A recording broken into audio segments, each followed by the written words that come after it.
같이 드리겠습니다. 나는 전능하신 아버지 하나님 천지의 창조주를 믿습니다. 나는 그의 유일하신 아들 우리 주 예수 그리스도를 믿습니다. 그는 성령으로 잉태되어 동정녀 마리아에게서 나시고 본디오 빌라도에게 고난을 받아 십자가에 못 박혀 죽으시고 장사된 지 사흘 만에 죽은 자 가운데서 다시 살아나셨으며 하늘에 오르시어 전능하신 아버지 하나님 우편에 앉아 계시다가 거기로부터 살아있는 자와 죽은 자를 심판하러 오십니다. 나는 성령을 믿으며 거룩한 공교회와 성도의 교제와 죄를 용서받는 것과 몸의 부활과 영생을 믿습니다. 아멘. 우리 찬송가 같이 드리겠습니다. 찬송가 401장입니다. 401장 찬송 드리겠습니다.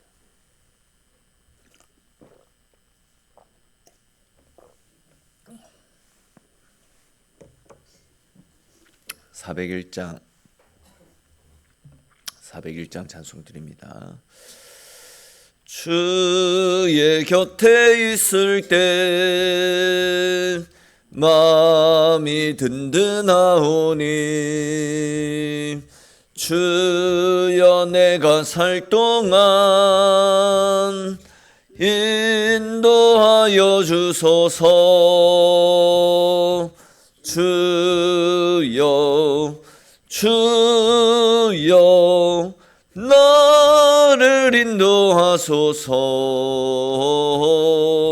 빠른 세상 살 동안 주여 인도하소서. 피난처인 예수여 세상 물결 험할 때 크신 은혜 베푸사 나를 숨겨주소서.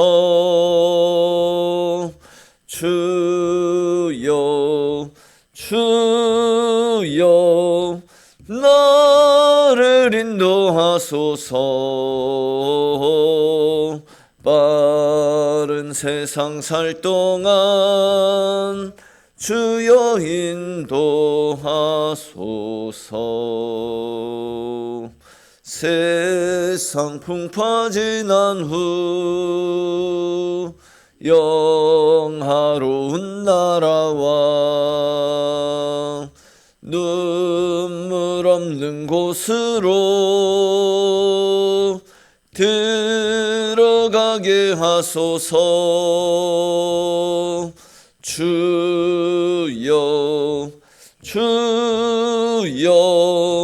나를 인도하소서.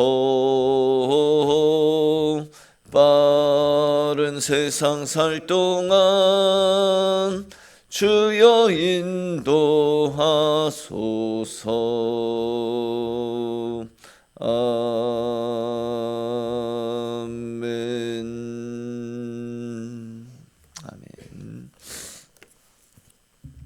오늘 함께 나눌 말씀 보겠습니다. 오늘 말씀은 요한복음 6장 16절부터 21절까지 말씀입니다.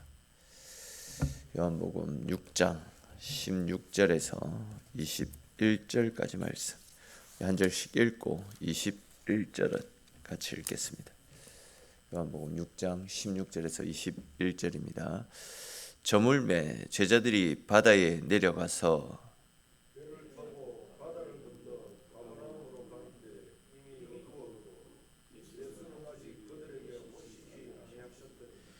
큰 바람이 불어 파도가 일어나더라.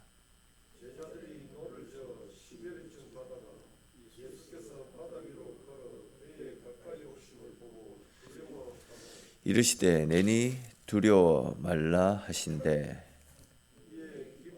배로 영접하니 배는 곧 그들이 가려던 땅에 이르렀더라. 아멘.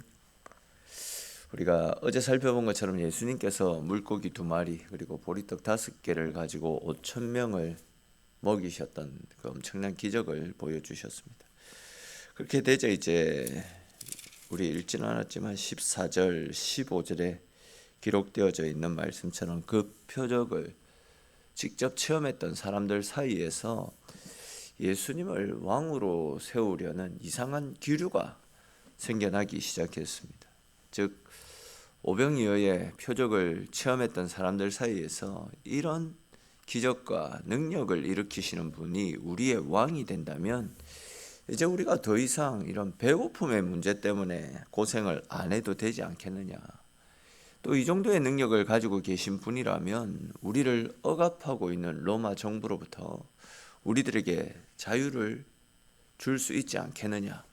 이런 말들이 나오기 시작했습니다. 이제 수많은 사람들이 예수님을 자기들의 왕으로 추대하려고 예수님에게로 몰려들었더랬습니다.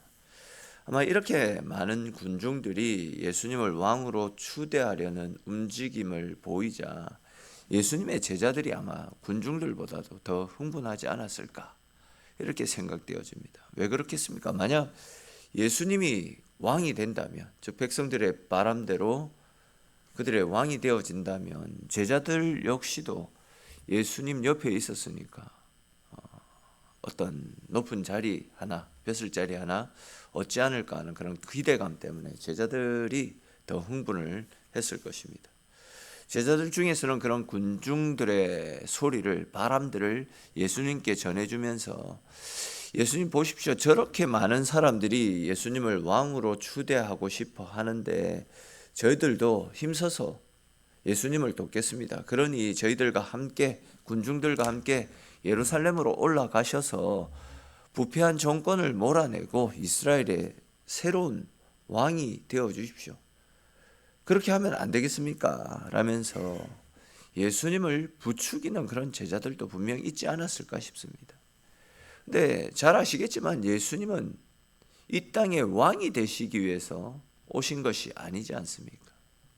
섬김을 받기 위해서 오신 것이 아니라 섬기기 위해서 이 땅에 오셨습니다.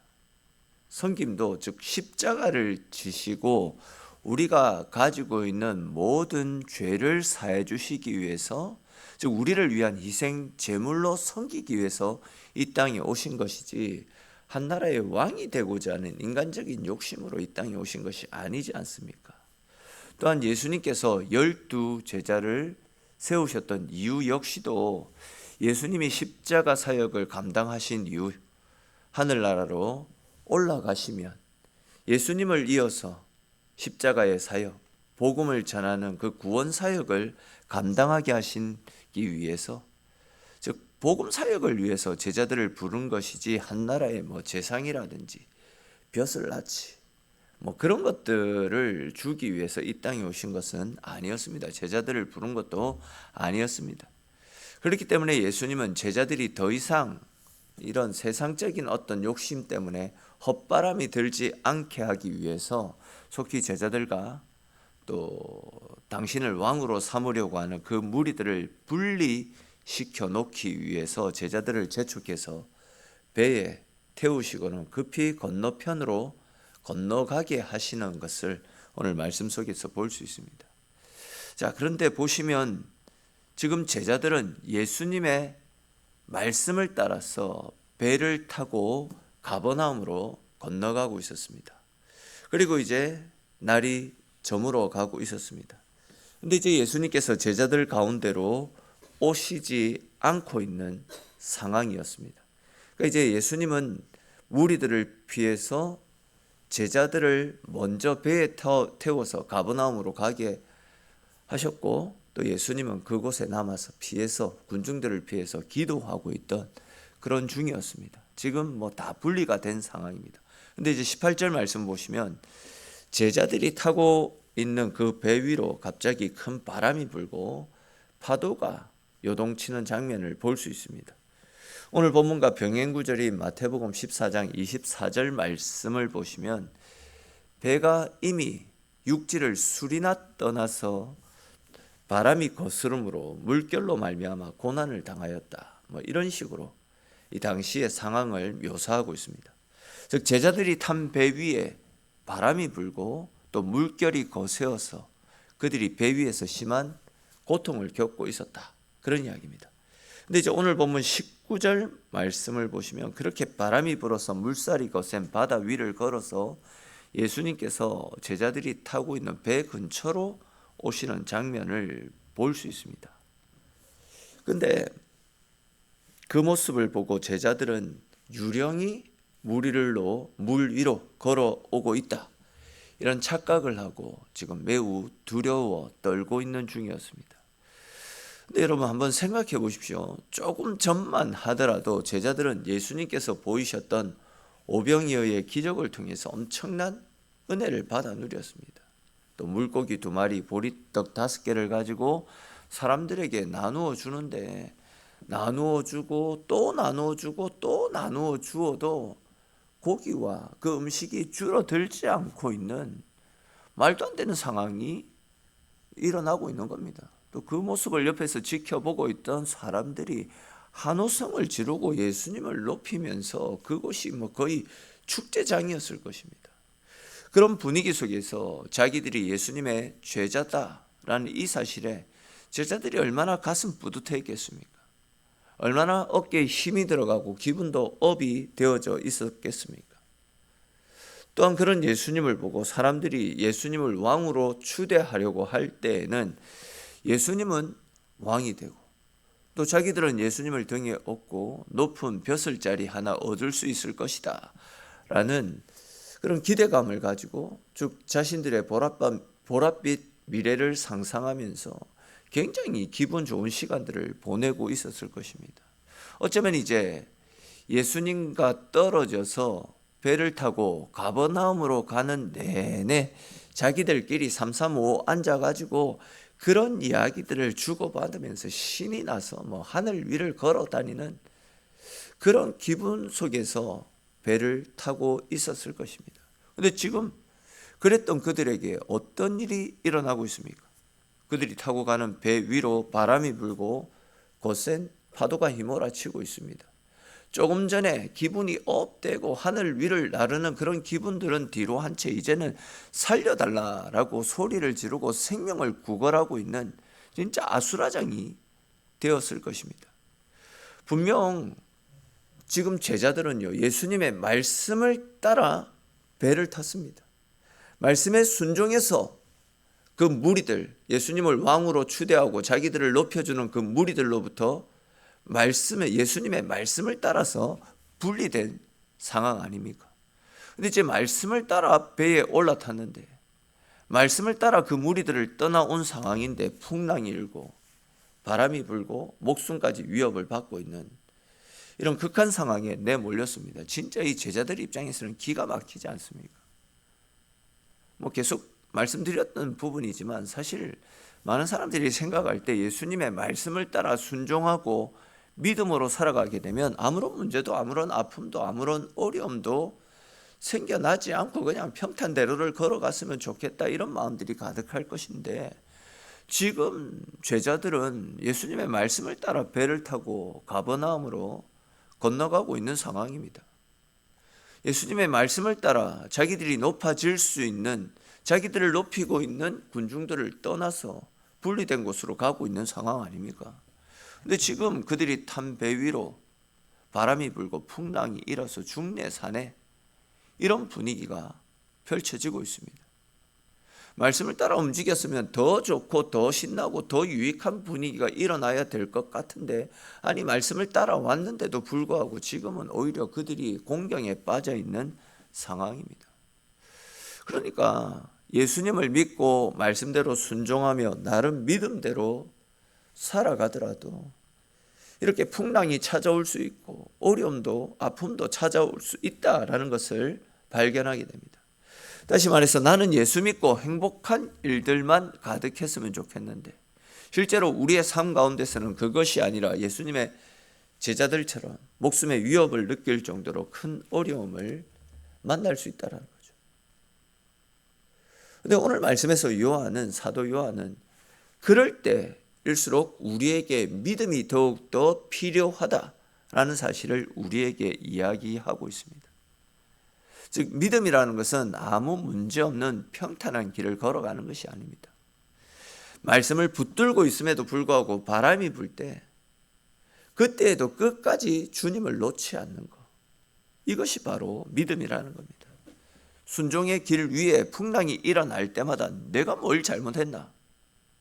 내가 이렇게 주님 앞에 순종하고 말씀대로 살아가는데 왜 나에게 고난이 일어나는 것인가? 주님 진짜 살아계신가?